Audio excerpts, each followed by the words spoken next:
Hey, I'm Mike Baccarella, and today we're going to take a look at this kind of semi-enclosure idea that both Herb Ellis and Barney Kessel used all the time. Let's take a look.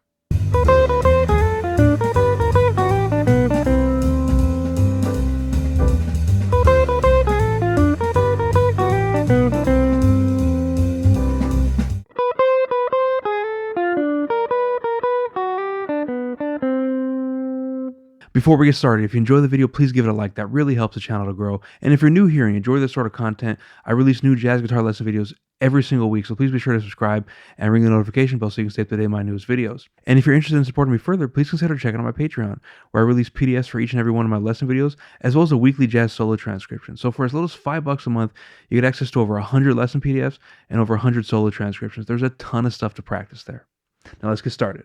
Let's take a look at this sort of semi-enclosure concept before we take a look at the line. So the idea behind this is very simple. All we're going to do is take a chord tone and just precede it by a half step. That's all we're doing. We're just playing a note a half step below each chord tone. And they like to do it on the and. So 1 and 2 and 3 and 4.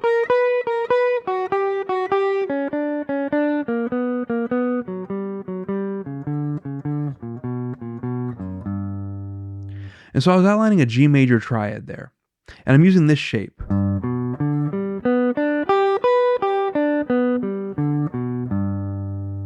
So I'm starting from the top. I'm just playing B, G, D, B, G, D, B, G. But I'm just starting a half step below each note. So A sharp and B, F sharp and G,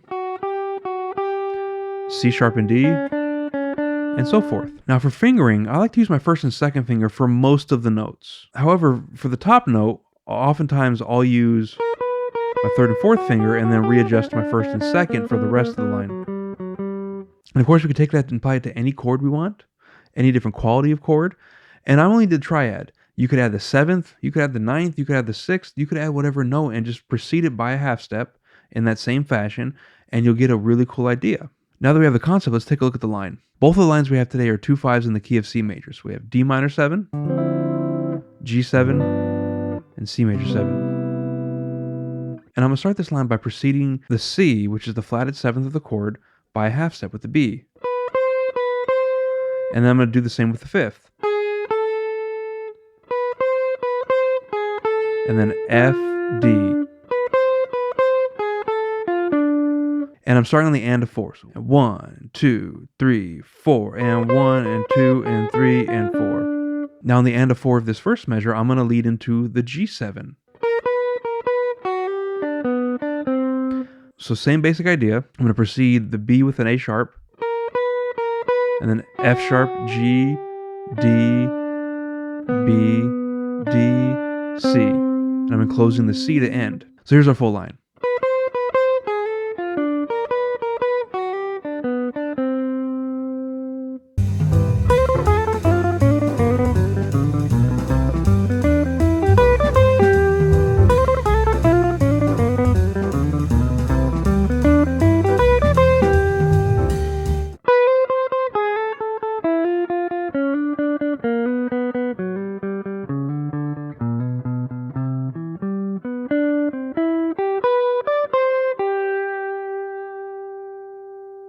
For the second concept, we're going to start a half step below just like we did before, and we're going to hammer on to the note we intend to, and then pick it 2 more times. So rather than being an 8th note concept, this is a 16th note concept. So same thing, outlining a G triad. I'm going to start A sharp, hammer on to B, pick it twice, then F sharp, G, C sharp, D, A sharp, B, and so forth.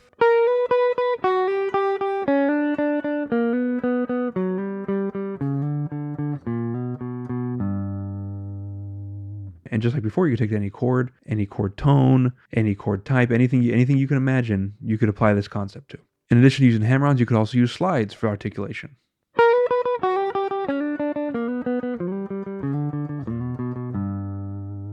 The second line is also a 2 5 in the key of C major. So we have D minor 7, G7, C major 7. And all we're doing is using this concept for the D minor 7 and the G7, just fitting it when the chord changes. So we do this by outlining a C, which is the flatted 7th of the D minor 7, and the 5th, which is A, flatted 3rd, which is F, and the root, which is D. And then we're going to switch to G7, B, G, D, B. Now when we get to C major 7, we're going to switch back to eighth notes. And we're going to start up C, E, G, B, D, C, E, G, B, D, C, G. So we're ending with an enclosure on that C. So here's our full line.